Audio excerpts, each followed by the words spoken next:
Third class माणूस आज तागायत इंडस्ट्रीमध्ये मी बघितला नसेल इतका थर्ड क्लास.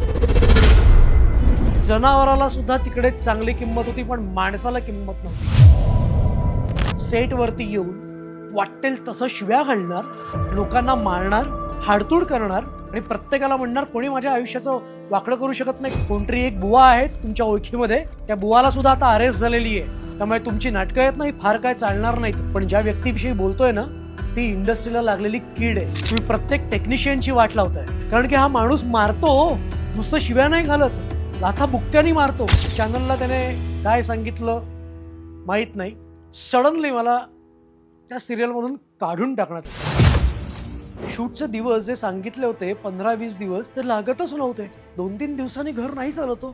तर बाकीचे जे प्रोजेक्ट मिळत होते तेही तुम्ही घेऊ देत नव्हतात.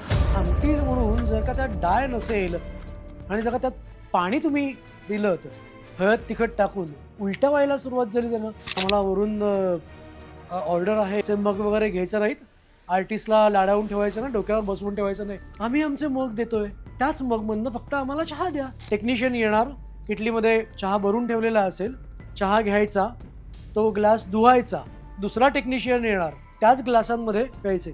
तिथेही माझी वाचाबाजी झाली. त्या मालिकेतून मला काढून टाकलं.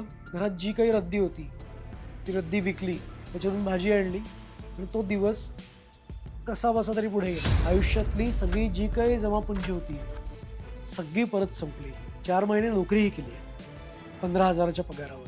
मी बोललो, मी स्पष्ट बोललो, मी झगडलो, सगळ्यांसाठी झगडलो. ती युनिटमधल्या प्रत्येकासाठी ती गोष्ट होती. पण माझ्या अगेन्स्ट काही ना काही खोटं नाटक करून लांब फेकलो गेलो. मी चांगल्या कामाच्या शोधात आहे, चांगल्या लोकांच्या शोधात आहे.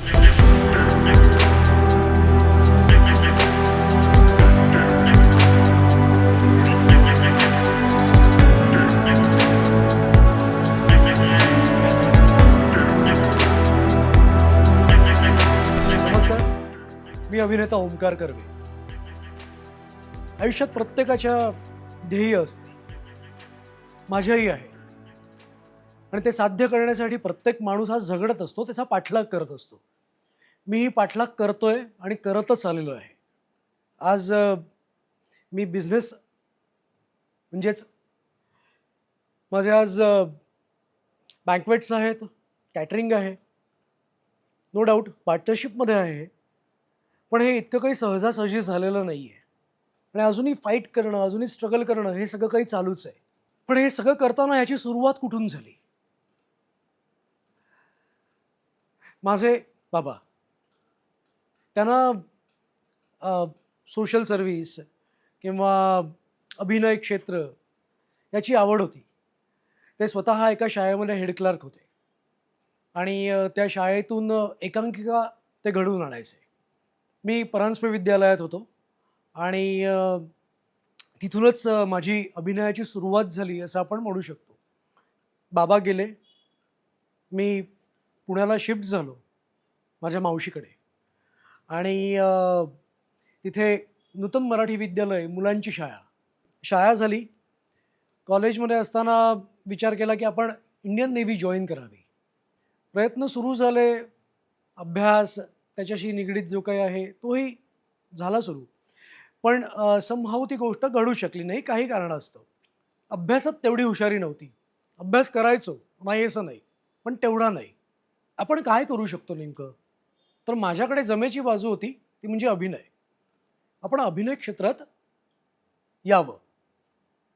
कॉलेजमध्ये असताना INTच्या एकांकिका आणि युनिव्हर्सिटी कॉम्पिटिशन्स ह्या सगळ्या काही केल्या. त्याच्यातून जे एक सर यायचे आम्हाला शिकवायला, दिग्दर्शक, तर त्यांनी ज्युनियर आर्टिस्ट म्हणून 1-2 ठिकाणी ते आम्हाला घेऊन गेले. त्यावेळेला मृण्मयी नावाची सिरियल होती, त्याच्यात ज्युनियर आर्टिस्ट म्हणून घेऊन गेले, कॉलेजमधले मित्र म्हणून.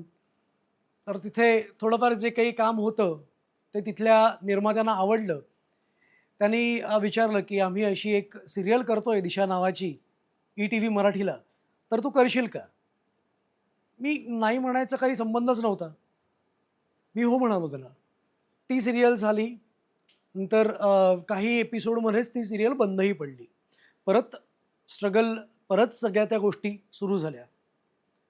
अभ्यास साईड बाय साईड चालू होता, नाही असं नाही.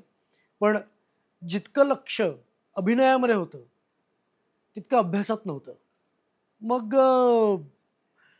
आय-एन-टीची एक आय-एन-टीला एक हे होती, एकांकिका केली होती, जालियनवाला बाग. ती खूप फेमस झाली होती त्यावेळेला. सगळ्यांना तो परफॉर्मन्स प्रचंड आवडला होता. आणि ती एकांकिका बघायला, म्हणजे ती एकांकिका स्पेसिफिक बघायला असं नाही, आय-एन-टीची ती स्पर्धा बघायला हर्षदा खानविलकर आणि संजय जाधव हे दोघं आले होते. एकांकिका झाली. हर्षदाताई आणि संजय दादा दोघंही आतमध्ये आले मेकअप रूममध्ये आणि त्यांनी हाय हॅलो वगैरे सगळं झालं. छान काम केलंयस वगैरे ह्या सगळ्या गोष्टी घडल्या. त्यांनी सांगितलं, हा आमचा फोन नंबर आहे, तू येऊन भेट किंवा या महिन्यात फोन कर आणि मग तुला आम्ही सांगतो. साधारण आय थिंक नोव्हेंबरचा वगैरे तो पिरियड असेल. मी त्यांना फोन केला होता. त्यांनी मला बोलावून घेतलं आणि जिथे बोलावून घेतलं ते घर होतं त्यांचं. संजय दादाचं घर होतं. तिथे गेलो. दार उघडलं आणि बघतो ना सगळेच रथी महारथी. म्हणजे मकरंद अनासपुरे, अंकुश चौधरी, लोकेश गुप्ते, राहुल मेहंदे, श्रेयस तळपदे, सोनाली खरे, मनवा नाईक, संजू थर्डीकर असे सगळेच होते. आणि त्यावेळेला आभाय माया ही जी सिरियल होती ती खूप गाजली होती. थोडंसं दडपण नाही, जास्तच दडपण आलं होतं त्यावेळेला. म्हणलं हे इतके सगळे असताना मी काय करतो इथे, मला ते काही कळेच ना. बसलेलो आम्ही सगळेजणं. त्यांनी प्रत्येकाला एक पेपर दिला आणि मलाही एक पेपर दिला. तर त्या पेपरमध्ये कॅरेक्टरायझेशन होतं. माझ्या कॅरेक्टरचं नाव होतं राजा आणि त्याचं बिहेवियर काय आहे, तो कसं वागेल, हे सगळं त्याच्यामध्ये होतं. जितका आनंद होता तितकीच खूप भीतीही होती, दडपण होतं खूप. फायनली शूटिंग डे जवळ आला. आम्ही मुंबईहून पुण्याला जायला निघालो. सगळेजण खूप छान वागत होते माझ्याशी. वाईट कोणीच वागत नव्हते. सगळेजण व्यवस्थित सगळं समजावून सांगत होते.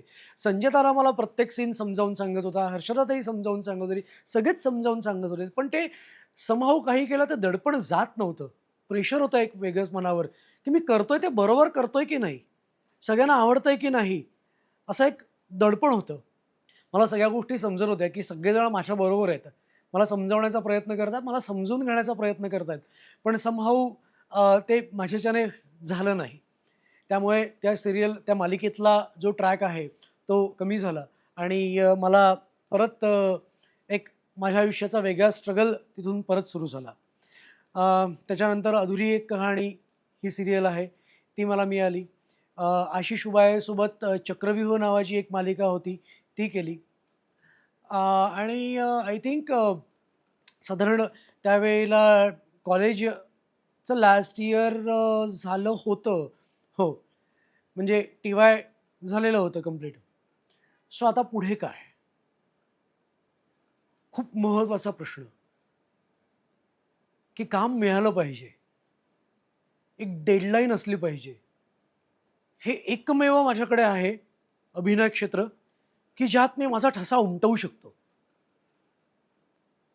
सो खूप प्रयत्न केले. मागचे इतके सगळे एक्सपिरियन्स होते माझ्या गाठीला. पण आता काहीतरी करूया. ऑडिशन्स दिल्या. पण काम जसं हवं तसं काही मिळेना. मग प्रोडक्शनमध्ये सुद्धा काम केलं. जे मिळेल ते काम केलं, जे मिळेल ते काम केलं. म्हणजे ऑफिस बॉयचं जरी असेल ना, तर तेही काम केलं मी. आणि त्याच दरम्यान खाकी ही जी फिल्म, हिंदी फिल्म जी आहे, ती येऊन गेली होती. राजकुमार संतोषी यांची. तर त्यांचे जे असोसिएट होते, गिरीश जोशी, हे त्यावेळेला अण्णाभाऊ साठेंची फकीरा ही जी कादंबरी आहे, तर त्या फकीरा कादंबरीवरती चित्रपट करणार होते. आणि दिग्दर्शक रवी करमरकर हे माझे मित्र आहेत. तर ते तिकडे त्यांना असोसिएट म्हणून जॉइन झाले होते. माझ्याकडे काम नव्हतं काहीच. या क्षेत्रात राहायचं होतं. सो मी रवी सरांना सांगितलंच की मी तुम्हाला जॉईन करू का? काही ना काही जे काही काम असेल ते तुम्ही द्या मला. मग त्यांच्याबरोबर त्या सगळ्या प्रोसेसमध्ये मी जॉईन झालो. प्रोडक्शनच्या सगळ्या प्रोसेसमध्ये जॉईन झालो मी. आणि प्री प्रोडक्शन सुरू म्हणजे ऑलमोस्ट संपत आलं होतं. 10-12 दिवसांनी आम्ही त्या फिल्मच्या फ्लोअरवरती जाणार होतो. त्याच दरम्यान रवी करमरकरने मला सांगितलं, की स्मिता ठाकरेंचं जे प्रोडक्शन हाऊस आहे, तर ते एक मालिका करतायत आणि तिकडे मी तुझं नाव सुचवलेलं आहे. तू जा तिथे, ऑडिशन दे. बघू पुढे काय होतंय ते. ऑडिशन दे, चांगली ऑडिशन दे होती. मुंबईला आलो. मुंबईला आल्यावरती ऑडिशन दिली.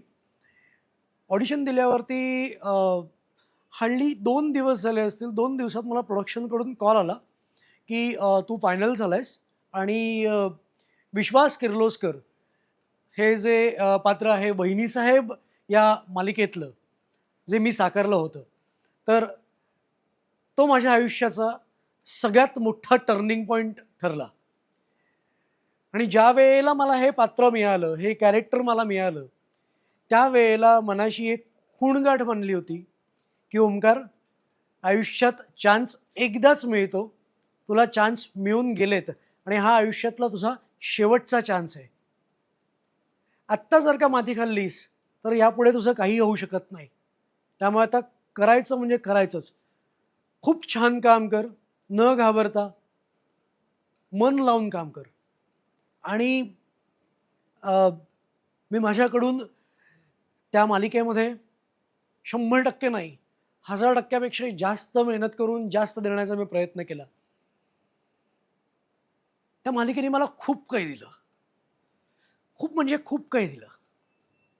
खूप काही चांगली माणसं दिली.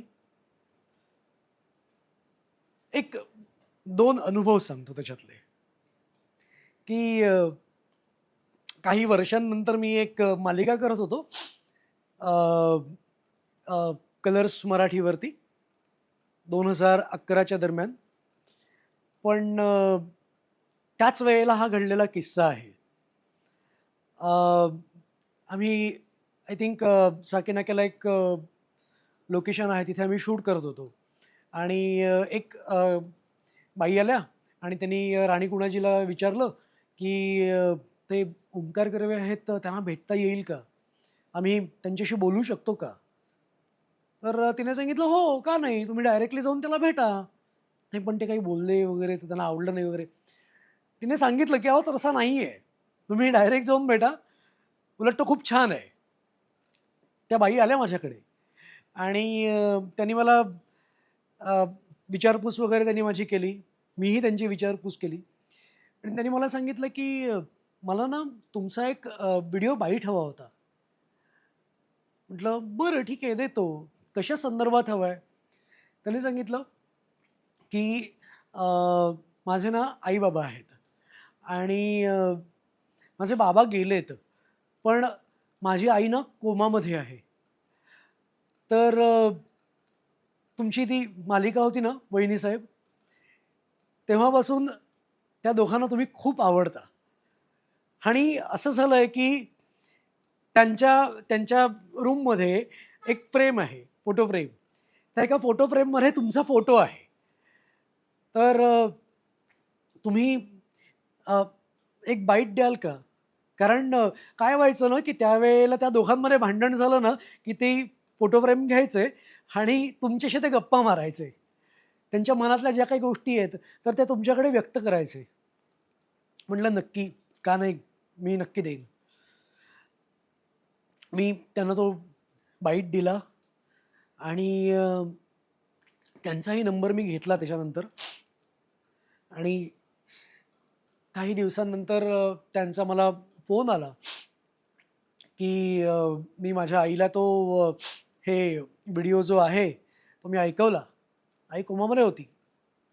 पण तुम्ही मान्य करा किंवा नका करू, चमत्कार घडतो आयुष्यात. म्हणजे आईंनी त्या व्हिडिओला रिस्पॉन्स दिला. मला खूप समाधान झालं त्या गोष्टीचं. मग त्यांनी कशा पद्धतीने रिस्पॉन्स दिला, काय दिला, आत्ता हे मला एक्झॅक्टली खरंच मला आठवत नाहीये. पण मला हे सगळे शब्द आठवत आहेत जे महत्त्वाचे आहेत, की आपण आयुष्यात बदल घडवू शकतो. तो कसा बदल घडवायचा हे आपल्या हातात आहे. आपण एक माध्यम ठरवू शकतो. आणि मागे वळून कधी त्याच्यानंतर बघितलंच नाही. अनेक मालिका झाल्या. वहिनी साहेब, कुलस्वामिनी, सावित्री, भाग्यलक्ष्मी, शुभं करोती, त्याच्यानंतर त्याच्या आधी चक्रव्यूह, अधुरी एक कहाणी, बेधुंद मनाच्या लहरी, मृण्मयी, दिशा, घरकुल, रेशीमगाठी, थरार, अ, असंख्य मालिका आहेत. जवळपास 20 एक मालिका तर अशाच झाल्या होत्या तोपर्यंत. अशा बऱ्याच मालिका झाल्या, चित्रपट झाले ह्याच्यामध्ये. सासूचा, मणिमंगळसूत्र, 2-3 नाटकं झाली माझी. हे सगळं झालं आणि एक जो आपण म्हणतो ना, की कुठेतरी आयुष्याला एक ब्रेक लागतो. तर तो ब्रेक लागला. आपण कधी-कधी खूप स्पष्ट बोलतो ना आणि खरं बोलतो ना, तेही माणसाला घातक असतं. एक मालिका करत होतो आणि त्याचं खूप छान शूटिंग चालू होतं. छान रोल होता. सगळ्या काही गोष्टी खूप छान चालू होत्या. पण त्यातले काही महिने म्हणजे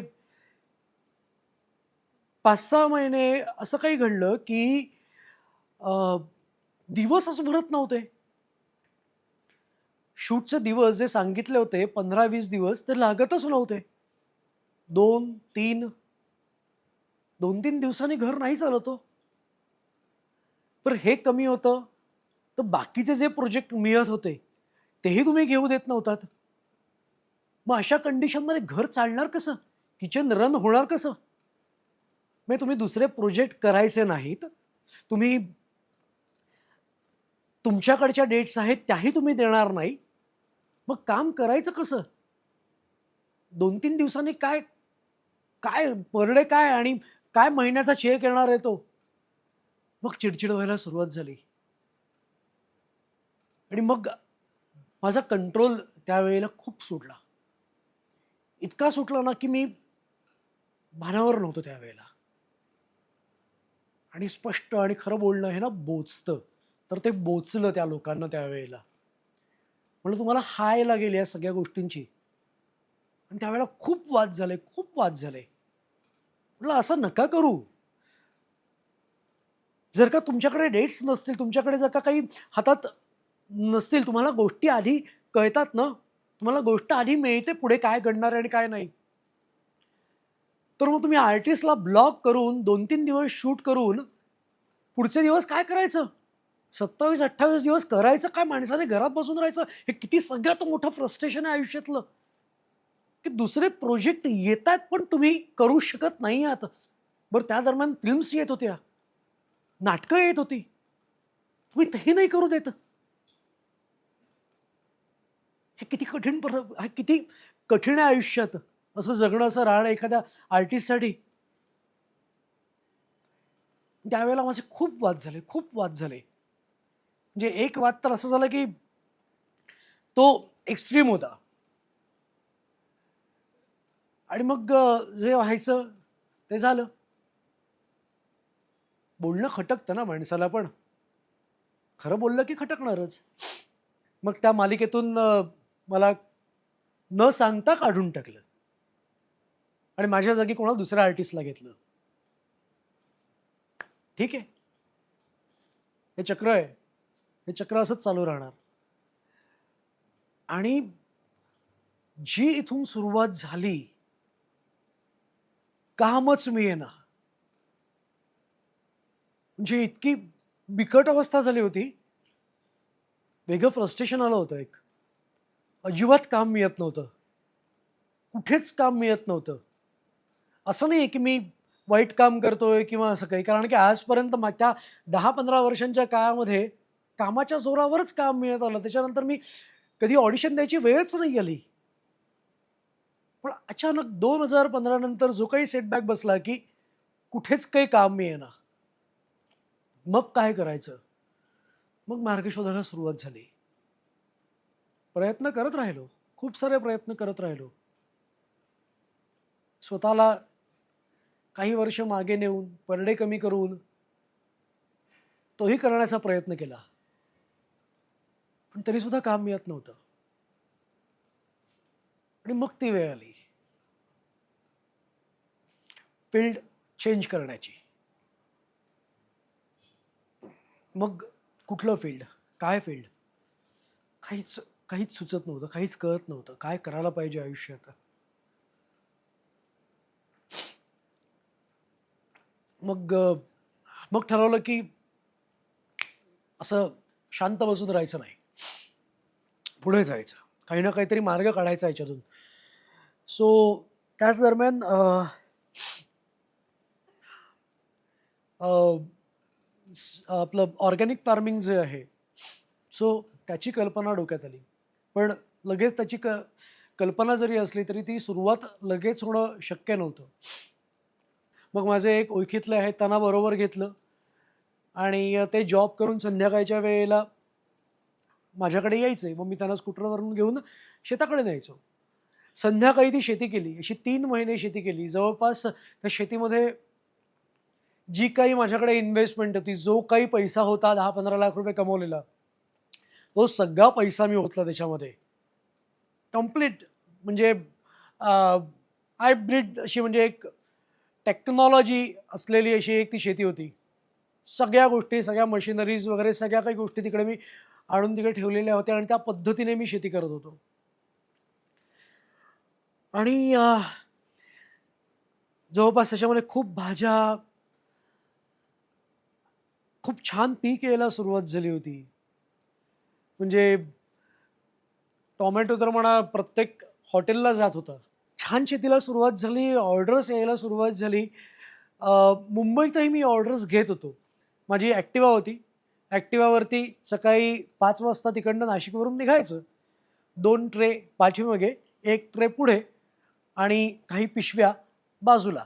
असं करून मुंबईत यायचं. मुंबईतला ईस्टर्न हायवे पकडून तो सगळा मार्ग कव्हर करून टिल चर्चगेट, चर्चगेटवरून वेस्टर्नला घरी बोरिवली. म्हणजे सकाळी 5 वाजता निघायचो तर संध्याकाळी 8 वाजता घरी यायचो. असा साधारण तो सगळा प्रवास होता. नाशिकमधल्या ज्या काही हॉटेल्सच्या ऑर्डर्स वगैरे होत्या, तर त्याही मीच करायचो. कारण की शेतावरती त्या माणसाचं काम असायचं म्हणून त्याला मी जास्त तो लोड देत नसायचो. आणि एकदा असंच घडलं की अ, भाजीची ऑर्डर होती, ती द्यायला गेलो आणि ॲक्सिडेंट झाला माझा. मला वाटलं सुरुवातीला खूप मेजर ॲक्सिडेंट नसेल. हात मुरगळलाय असं वाटलं, कारण की फक्त सूज आली होती, दुखत काहीच नव्हतं. तरीसुद्धा म्हटलं की रिस्क नको, मुंबईला यावं. मुंबईला आल्यावरती त्याला मी सांगून गेलो होतो, जो शेतामध्ये काम करतो. त्याला सांगितलं होतं की असं-असं झालेलं आहे, माझी गाडी आहे, मी इथे ठेवतोय, तर ह्याच्यावरून तू ऑर्डर्स कंप्लीट कर. मी मुंबईला चाललोय, माझं असं-असं झालेलं आहे. मुंबईला आल्यावरती डॉक्टरने मला सांगितलं की आधी रॉड टाकावं लागेल हातामध्ये, कारण फ्रॅक्चर झालेलं आहे. म्हटलं हे शक्य नाहीये. मग सेकंड ओपिनियन घेतलं. त्या डॉक्टरांनी सांगितलं, की आपण एक काम करूया, हातामध्ये प्लेट टाकूया आणि मग तू एक 20-25 दिवसांनी नाही 1.5 महिन्यांनी कामाला सुरुवात करू शकतोस. म्हटलं वेल एंड गुड. चला 6च्या ऐवजी 1.5 महिन्यांवरती आलंय. ऑपरेशन झालं आणि तरीसुद्धा मला राहावेना. सो तसंच हात फ्रॅक्चर घेऊन नाशिकला गेलो. नाशिकला गेल्यावरती जे बघितलं, तर ते म्हणजे होतं शेत, जे मी इतकं छान स्वर्गासारखं केलेलं होतं. तर त्याच्यावर 6-6, 7-7 फूट गवत वाढलेलं आहे. अर्धं शेत जाळलेलं आहे. त्या माणसाने त्या शेतात कामच केलं नाही आणि जे शेत जाळलं होतं, ते आजूबाजूच्या लोकांनी जाळलं होतं. तर का? त्या शेतावरून ते लोक आधी बांधावर जायचे आणि मी ते बंद केलं होतं. कारण की शेत केलं होतं ना, पिकवलं होतं त्याच्यामध्ये खूप काही. मग तुम्ही त्याच्यातनं गुरंढोरं तुम्ही घेऊन गेलात, तर मग ते सगळं खाऊन टाकणार, म्हणून मी ते बंद केलं होतं. आणि केवळ त्याचा राग आणि मी तिथे नाही आहे हे बघून त्यांनी ते शेत जाळून टाकलं. आयुष्यातली सगळी जी काही जमापुंजी होती सगळी परत संपली. परत मोठा सेटबॅक लागला. आता पुढे काय? त्याच्यातून परत सुरुवात केली. म्हटलं आता आपण एक काम करूया.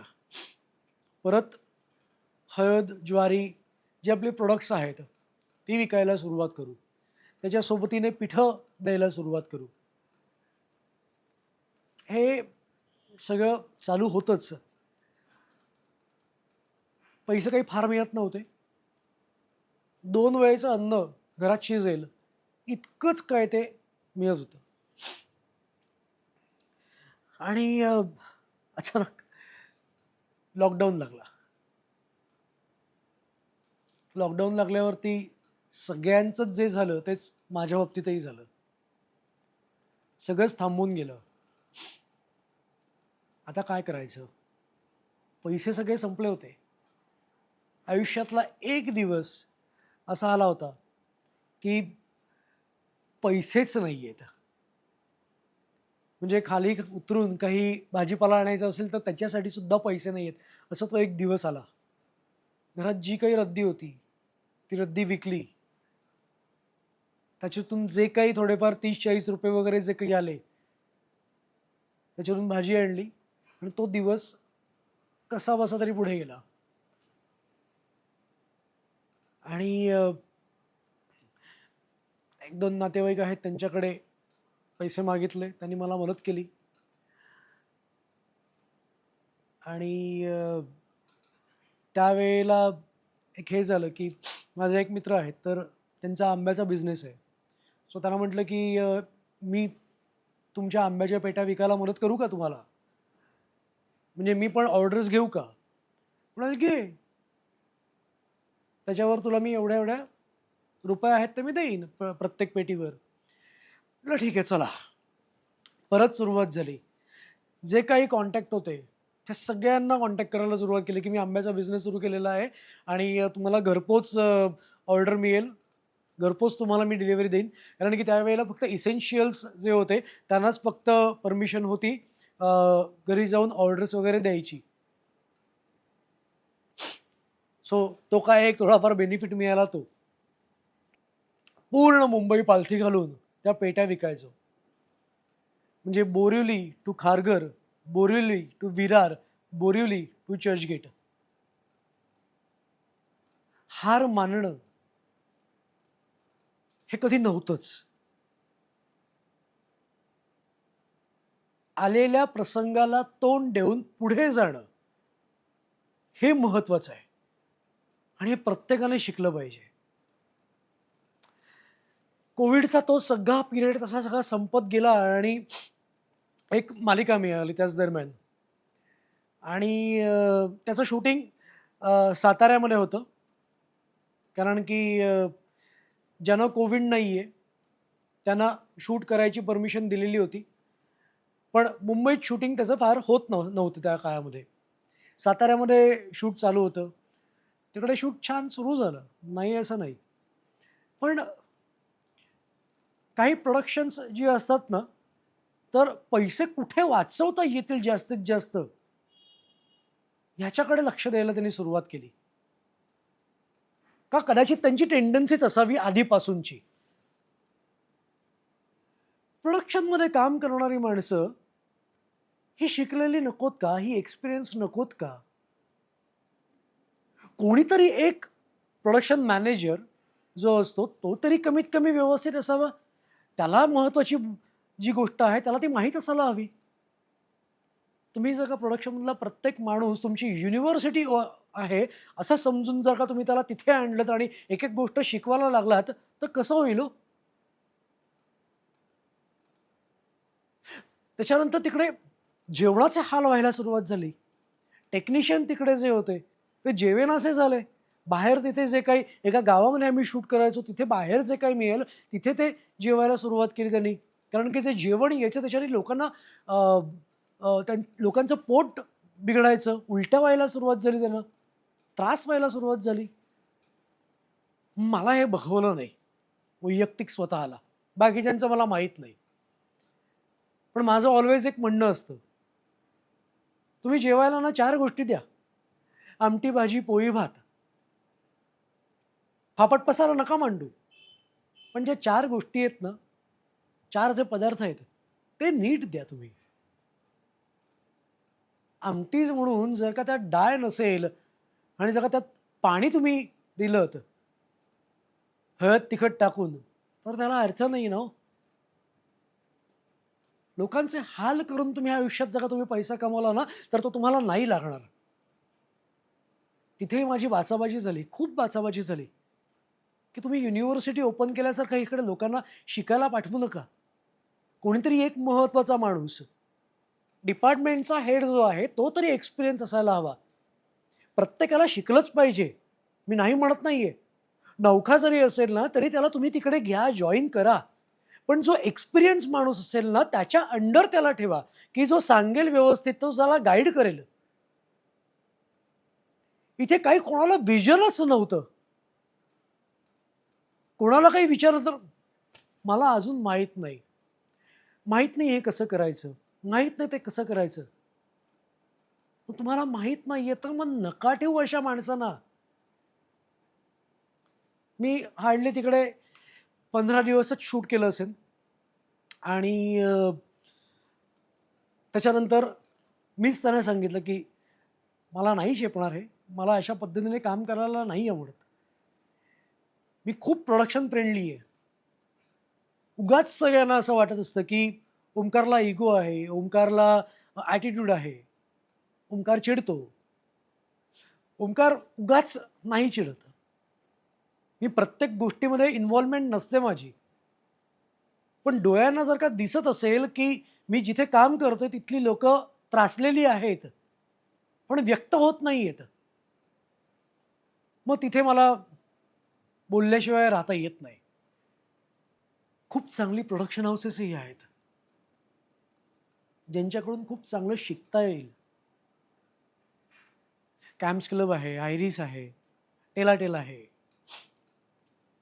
त्याच्यानंतर सेवन सेन्स आहे. अशी काही चांगली प्रोडक्शन हाऊसेस आहेत, नाही असं नाही. महेश सरांचं आहे, महेश कोठारे सरांचं. पण काही प्रोडक्शन हाऊसेस म्हणू की काही हाऊस असं म्हणू, मला माहीत नाही. माझेच एक मित्र आहे, तर जय मल्हार मालिकेच्या वेळेला आम्ही एकत्र काम केलं होतं. त्याच्या आधी लाँग टाईम बॅक ई-टीव्हीला ते असताना आय थिंक ते ई-पी होते त्यावेळेला. तर त्यावेळेला 1-2 शूट्स होती ती त्यावेळेला केली होती.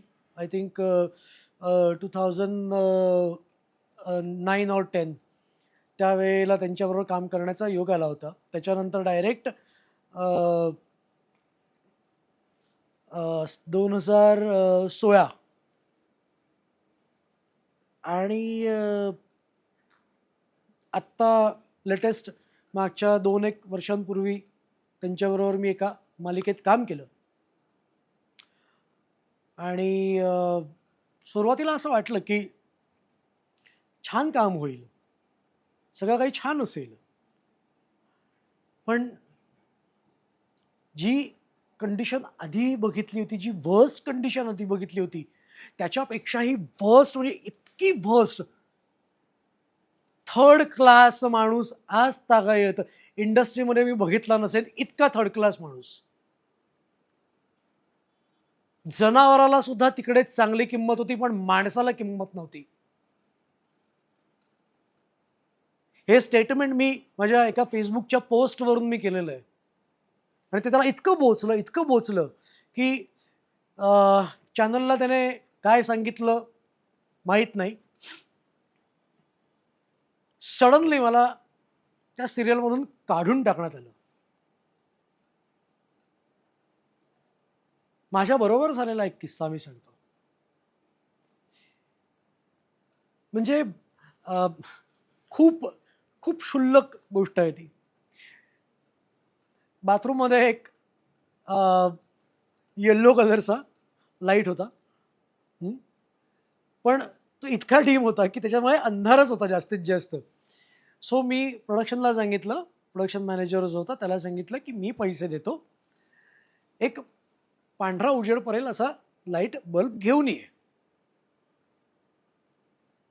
त्यांनी लगेच प्रोड्युसरला सांगितलं हो. आणि त्याचा मला फोन आला. ओंकार, अरे काय हे तू बल्ब वगैरे मागवलायस? म्हटलं हो, मी बल्ब मागवलाय, मी पैसे दिलेत त्याच्याकडे. नाही नाही, हे बघ असं करू नकोस. ओके, मी ना काही प्रोडक्शनमध्ये ना रूल्स सेट केलेले आहेत. ओके, प्रोडक्शनचे ना काही नियम मी सेट करून ठेवलेले आहेत. आणि तुझ्यासारख्या सिनियर व्यक्तीने जर का असं केलं तर मग जे आता नवीन येतील तर ते तुलाच फॉलो करणार ना. म्हटलं व्हॉट द फक, मी अशी कोणती मोठी गोष्ट सांगितली आहे? पैसे मी दिलेत. फक्त बल्ब आणून द्यायला सांगितलं. 10 वेळेला प्रोडक्शनचा माणूस बाहेर जातो काही ना काही गोष्टी आणायला, तर त्याला सांगितलं फक्त एक बल्ब आणून दे. इतकी कुठे माझी मोठी जास्त डिमांड होती? मी एवढी कोणती मोठी डिमांड केली होती? फक्त एक साधा बल्ब होता. अहो हे तर काहीच नाही. त्या प्रोडक्शनमध्ये प्रत्येकाला 2च पोळ्या मिळणार. म्हणजे बघा तुम्ही कसे हाल केले जातात. 2 फक्त पोळ्या मिळणार. चहा फक्त 2 वेळेचा. बरं त्यात सुद्धा एक गंमत. आपण जर का आपला मग दिला की आपण जनरली असतो ना की आर्टिस्ट म्हणून एक आपला मग असतो आपला आपला सेपरेट. दुसऱ्याचा कोणी असा वापरलेला वगैरे किंवा शक्यतो आपण आपला घेऊन जातो सेटवर. तर तो दिला होता मी पण माझा. मला स्पॉट दादा आहेत त्यांनी सांगितलं की सर नका हे देऊ आम्हाला, कारण की आम्हाला वरून ऑर्डर आहे की से मग वगैरे घ्यायचं नाहीत, आर्टिस्टला लाडावून ठेवायचं नाही, डोक्यावर बसवून ठेवायचं नाही. म्हटलं ह्या सगळ्या काय गोष्टी आहेत? ह्याच्यात लाड कुठे आले? आम्ही आमचे मग देतोय, त्याच मगमधनं फक्त आम्हाला चहा द्या. इतकंच ना, फार काय मागितलं नव्हतं आम्ही. तुमचा गॅस वाचवण्यासाठी सुद्धा तुमचे नियम. बरं ठीक आहे, कमीत कमी चहा तरी नीट द्या, तो तरी चांगला द्या. तुम्ही एक घोट चहा द्याल आणि म्हणाल की चहा दिला, असं नसतं ना. तिकडे टेक्निशियनचे हाल तर फार वेगळे होते. एक एक का दोन, 2-3 असं काहीतरी स्टीलचे ग्लास मिळतात ना, तर स्टीलचे ग्लास. आणि रूल काय? टेक्निशियन येणार, तिकडे किटलीमध्ये चहा भरून ठेवलेला असेल, चहा घ्यायचा, तो ग्लास धुवायचा आणि परत तिकडेच ठेवायचा. दुसरा टेक्निशियन येणार, त्याने त्याच ग्लासामध्ये जे काही 2-3 ग्लास ठेवलेले होते त्याच ग्लासांमध्ये प्यायचे. का? कशासाठी? काय मिळणार आहे हे सगळं काही करून?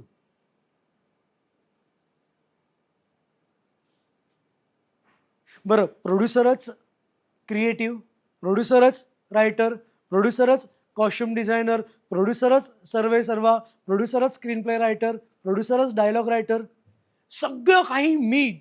मे बोलायचा कायदा. आणि मी जे म्हणालो ना, जनावराला सुद्धा माणसापेक्षा चांगली ट्रीटमेंट मिळते. एक कुत्रा होता, ह्या कुत्र्याला एक स्पेसिफिक मेकअप रूम होती, AC वगैरे लावून ठेवलेली अशी. आणि बाकीचे आर्टिस्ट तुडुंब भरल्यासारखे मेकअप रूममध्ये. काय मिळतं हे करून? तुम्ही सेटवरती येऊन वाटेल तसं शिव्या घालणार, लोकांना मारणार, हाडतूड करणार आणि प्रत्येकाला म्हणणार कोणी माझ्या आयुष्याचं वाकडं करू शकत नाही, कोणी माझं वाकडं करू शकत नाही. आणि कोणाच्या जीवावर हे? कोणतरी एक बुवा आहे तुमच्या ओळखीमध्ये, त्याचे तुम्ही भक्त आहात, त्या बुवाला सुद्धा आता अरेस्ट झालेली आहे. त्यामुळे तुमची नाटकं आहेत ना, ही फार काय चालणार नाहीत. तुम्ही ना इंडस्ट्रीची वाट लावताय.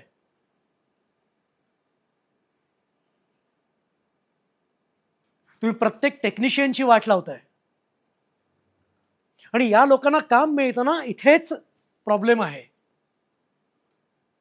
अशा प्रोड्युसर्सना एका मागोमाग एक प्रोजेक्ट मिळतात. कितीतरी चांगले प्रोड्युसर्स आहेत, पण ज्या व्यक्तीविषयी बोलतोय ना, ती इंडस्ट्रीला लागलेली कीड आहे. खूप त्रास होतो आणि त्या माणसाविषयी आज कोणी बोलत नाही. का बोलत नाही? हातावर पोट आहे हो. प्रत्येकाला भीती आहे, मी आज काही रिॲक्ट केलं तर मला काम मिळेल की नाही पुढे. मी आज व्यक्त झालोय, दुसरं कोणी व्यक्त होईल मला नाही माहित. पण ह्याने काय होईल ना, की नवीन जे कलाकार येतील, नवीन जे टेक्निशियन येतील, तर त्यांना जर का अशा ठिकाणीच पहिल्या ठिकाणी काम मिळालं ना, त्याच्या पुढे काम करायला ते जाणार नाहीत, दझावतील ते. त्यांची हिंमत होणार नाही. कारण की हा माणूस मारतो, नुसतं शिव्या नाही घालत, लाथा बुक्क्यानी मारतो. का कंट्रोल ठेवतात मला कळत नाही. पण टेक्निशियन म्हणजे लाईटमन आहेत, स्पॉट डल आहेत, जे अंगमेहनतीचं काम करतात ना, ते ते फार नाही बोलणार. त्यांना काम करायचं आहे, त्यांचं पर डे आहे, डेली वेजेसवरती ते काम करतात.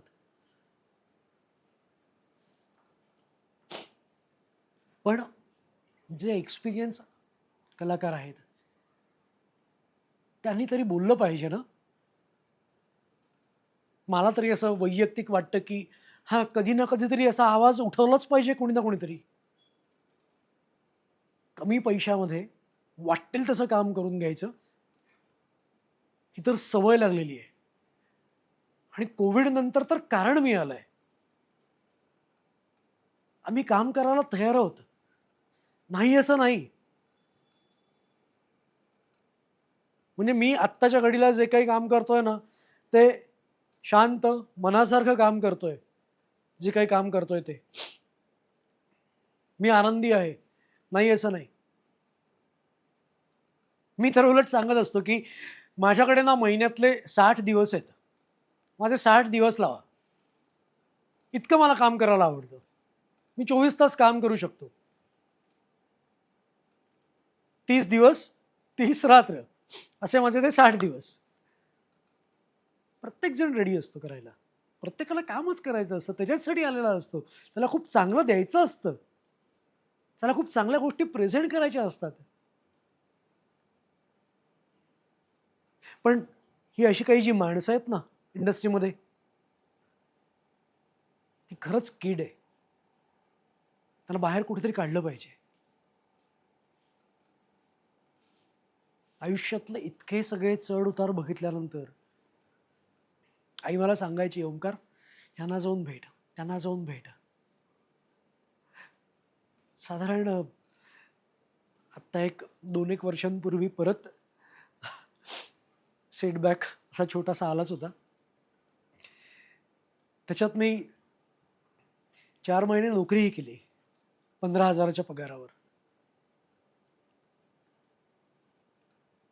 तुमच्या आयुष्यात कधी कुठली गोष्ट घडेल हे कोणी नाही सांगू शकत. आणि येणाऱ्या परिस्थितीला आपण तोंड देणं हे खूप गरजेचं असतं. इगो, ॲटिट्यूड ह्या सगळ्या गोष्टी बाजूला ठेवायच्या असतात. मी हे काम कसं करू, मला लोक ओळखतात. मी तर हल्ली नाही, मी ऑलवेज म्हणतो मला कुत्र ओळखत नाही. हे जर का आपण स्वतःला सांगत राहिलो ना, तर आपण आयुष्यातल्या कुठल्याही येणाऱ्या प्रसंगाला तोंड देऊ शकतो. आणि मला माहीत नाही मी करेक्ट केलं की रॉंग केलं. मी कुठल्याही ग्रुपमध्ये नव्हतो कधीच. ग्रुपमध्ये असणं हे चांगलंही म्हणजे रादर चांगलंच असतं. मी नव्हतो. त्यामुळे काम मिळायला सुद्धा प्रॉब्लेम झाला. नाही असं नाही. जर का मी सतत कुठल्या ना कुठल्या ग्रुपशी अटॅच असतो, कुठल्यातरी फ्रेंड सर्कलमध्ये वगैरे असतो, तर मला नक्कीच 2015च्या नंतर कामं मिळत गेली असती. नाही असं नाही. पण ती नाही मिळाली. 2 वर्षांपूर्वी 4 एक महिने जॉब केला आणि परत एक मालिका मिळाली, तारा राणी, सोनी मराठीवर. आणि त्याच्यानंतर परत मालिका सुरू झाल्या. महेश कोठारे सरांची उदय ग अंबे ही मालिका त्याच्यानंतर मिळाली.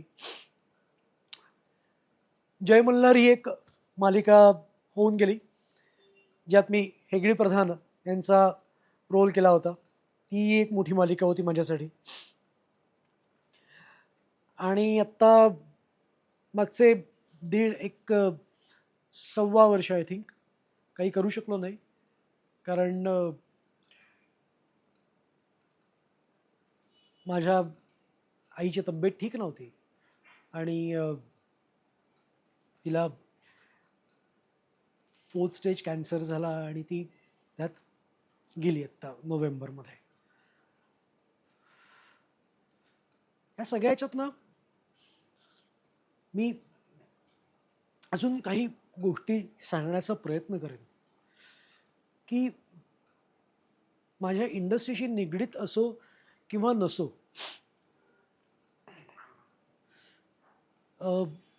पालकांनाही सांगेन आणि मुलांनाही सांगेन की घरात कम्युनिकेशन ठेवा. जे आपल्यामध्ये कमी झालेलं आहे कुटुंबामध्ये, ते कम्युनिकेशन ठेवणं खूप गरजेचं आहे. विचारांची देवाणघेवाण होते. आपलं मूल काय करतंय हे पालकांना कळतं. त्याला काय गाईडलाईन द्यायची ही कळते. आणि मुलांना सुद्धा मी सांगेन. मी हल्ली मुलांना एक गोष्ट सांगतो की इंडस्ट्रीमध्ये जर का तुम्हाला यायचं असेल ना, तर आधी स्वतःचा तुमचा एक बेस क्रिएट करा. फायनान्शियली तुम्ही स्टेबल व्हा की हो, माझं इथून फायनान्स महिन्याचं माझं किचन इथून रन होईल, एवढे मी इथून कमवतोय, आता मग मी इंडस्ट्रीमध्ये यायला तयार आहे.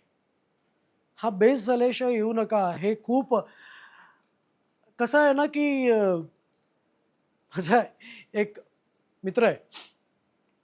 मी जे म्हणालो ना मगाशी की मला कुत्रं पण ओळखत नाही, हे मी स्वतःला सांगून घेतो. त्यामुळे मी त्या कम्फर्ट झोनमध्ये असतो कुठेही काम करण्याच्या.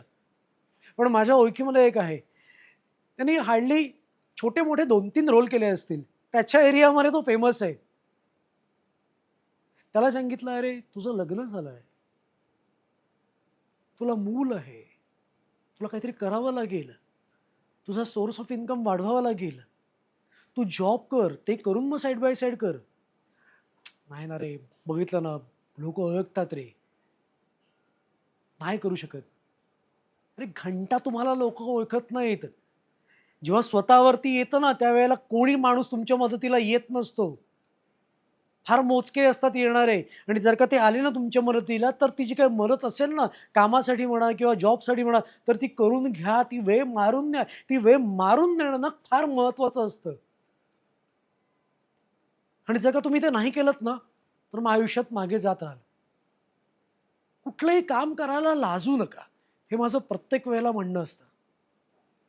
आणि तसं कशाला लाजायचं कशाला? काम हे काम असतं ना. आज मी इथे काम करतोय, हा माझा बँक्वेट आहे. आज मी जे काही करतोय ते सुद्धा इतकं सोपं नाही आहे. खूप मोठा डिसिजन घेतला. घर विकलं. घर विकलं हा काही बिझनेसमध्ये पैसा टाकायचा हे ठरवून विकलं नव्हतं. घर शिफ्ट करायचं होतं. या उद्देशाने ते घर विकलं. पण तोच पैसा बिझनेसमध्ये इन्व्हेस्ट करणं हा खूप मोठा निर्णय होता आयुष्यातला. कारण आपण ज्या फील्डमध्ये आहोत तिकडे नेहमी काम असेलच असं नाही. त्यामुळे एक बॅकअप आपला राहावा या हेतूने बिझनेसमध्ये पैसे इन्व्हेस्ट केले. आज मी इव्हेंटमध्ये आहे, कॅटरिंग इंडस्ट्रीमध्ये आहे, बँकवेट इंडस्ट्रीमध्ये आहे. माझा मित्र जो आहे त्याचा बिझनेस हा आधीपासून चालूच होता. सो जे पैसे होते ते त्याच्या बिझनेसमध्ये इन्व्हेस्ट करून आम्ही दोघं पार्टनरशिपमध्ये हा बिझनेस आता पुढे सुरू केलेला आहे आणि रन करतो आहे आणि जितका वाढवण्याचा प्रयत्न करता येईल तितका वाढवण्याचा प्रयत्न करतो आहे. ठाण्यामध्ये हार्मनी बँकवेट वसंत विहारमध्ये आहे. तसंच ओव्या नाका तिथे ग्लोरिया बँकवेट आणि ओव्या नाक्यालाच वेलेंटाईन गार्डन लॉन असे आमचे 3 व्हेन्यू आहेत. तिथेच आमचं नितीश कॅटरर्स या नावाने कॅटरिंगसुद्धा आहे आणि कॉर्पोरेट इव्हेंटपासून आम्ही सगळेच इव्हेंट्स, आउटडोअर इव्हेंट्स पण आम्ही घेतो, आउटडोअर कॅटरिंग पण आम्ही करतो. साधारण एकाच वेळेला 10 ते 15,000 लोकांना सर्व करायची आमची कॅपॅसिटी आहे. सगळ्यांनाच असं वाटत असेल की मी आता फील्ड चेंज केलेलं आहे, पण हे काय मी ठरवून नाही केलं हो. मला ते करावं लागलं. का करावं लागलं? इंडस्ट्रीतल्या काही लोकांमुळे. आपण बोलतो पण ते ठरवून केलेलं नसतं. ती वेळ आणतो आपण. मी बोललो, मी स्पष्ट बोललो, मी झगडलो, सगळ्यांसाठी झगडलो. माझ्या स्वतः एकट्याकरता नव्हती ती कुठलीच गोष्ट. ती प्रत्येकासाठी, ती युनिटमधल्या प्रत्येकासाठी ती गोष्ट होती. पण माझ्या अगेन्स्ट काही ना काही खोटं नाटं करून मला त्या मालिकेतून बाहेर काढलं. ते पसरवलं गेलं आणि लांब फेकलो गेलो मी. मग मी त्यावेळेला काय करायला पाहिजे होतं? बोलणारा फक्त ओंकार कर्वे एकटा हा एवढा एकच चेहरा दिसतो. बाकी बाकी तुम्ही कोणी का नाही बोलत? बोललं पाहिजे ना. ओंकार कर्वे बोलतो म्हणून तो वाईट. मग त्याचं नाव कसं खराब करायचं की त्याला इगो आहे, त्याला ॲटिट्यूड आहे, तो प्रोडक्शन फ्रेंडली नाहीये. ह्या पद्धतीने त्याचं नाव खराब करण्यात आलं. मला खूप चांगलं काम करायचं आहे. माझ्यातला अभिनेता कधी मेला नाही आणि कधी मरणार पण नाही. मी चांगल्या कामाच्या, चांगल्या लोकांच्या शोधात आहे. माझ्यातला एक मायनस पॉइंट म्हणजे काय, मी स्वतःला कधी प्रमोट करत नाही. स्वतःची वाहवाही कधी केली जात नाही. मी कधी कुठल्या ग्रुपमध्ये राहत नाही. हा माझ्यातला मायनस पॉइंट आहे, पण याचा अर्थ असा होत नाही की मी वाईट काम करतो किंवा मी इंडस्ट्री सोडली आहे. मी इंडस्ट्री कधीच सोडली नव्हती. मी इंडस्ट्रीमध्ये त्यावेळेलाही होतो आणि आत्ताही आहे. चांगल्या कामाच्या शोधात आहे, चांगल्या लोकांच्या शोधात आहे आणि एक स्वतःचं फिक्स इन्कम असायला पाहिजे. म्हणून मी आज हा बिझनेस करतोय. जर का मला इंडस्ट्रीमध्ये खूप चांगली कामं मिळाली असती ना, लोकांनी माझ्या कामाची दखल घेतली असती ना, जशी 2015च्या आधी घेतली होती की कामातून काम मिळत गेलं. मग अचानक काय घडलं हो 2015 नंतर? फक्त स्पष्ट बोललो, हे खटकलं का? मग त्याच्यानंतरचा जो पिरियड आला 2022-23च्या वेळेचा, त्यात त्या प्रोड्युसरची नाकीनऊ करून ठेवली होती बोलून. ते खटकलं का? ते चुकीचं होतं का?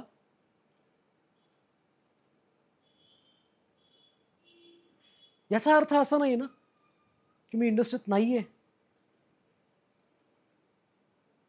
ही सगळी वेळ आणली, नाहीतर मी इंडस्ट्रीत त्यावेळेलाही होतो. इतकी वर्ष काम करून सुद्धा माझ्याकडे काम नाहीये. मी फोन करतोय, मी स्ट्रगल करतोय, नाही असं नाही, पण काम नाहीये. आणि हे जे दुःख असतं ना, हे फार दुःख म्हणजे वेदनादायी असतं.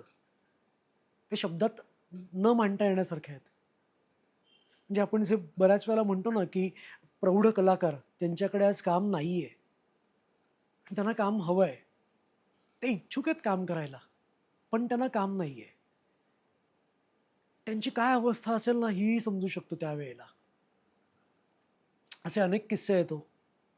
खूप माणसं भेटतात. 2015 नंतर इंडस्ट्रीतून बाहेर पडलो, नाशिकला ज्या वेळेला सुरुवात झाली, तेव्हाही अशी अनेक माणसं भेटली. तुम्ही ॲक्टर आहात ना? तुम्ही ॲक्टर आहात ना? मग आता काय करताय? काय चालू आहे सध्या? बऱ्याचदा काय होतं ना, की मग सध्या काय चाललंय? हां? हा टोन लागला ना आणि त्यावेळेला आपल्याकडे उत्तर नसतं, की काही नाही, माझ्याकडे काम नाही आहे आत्ता सध्या. शोधतोय. शोधतोय हे कसं आणि कुठल्या तोंडाने सांगणार? कारण की पाठीमागे एवढी सगळी मोठी कामं, मोठे प्रोजेक्ट करून झालेले आहेत आणि अचानक काम शोधायची वेळ येते. त्यावेळेला खूप त्रास होतो. तो जो एक टोन लागतो ना, मग काय चाललंय सध्या?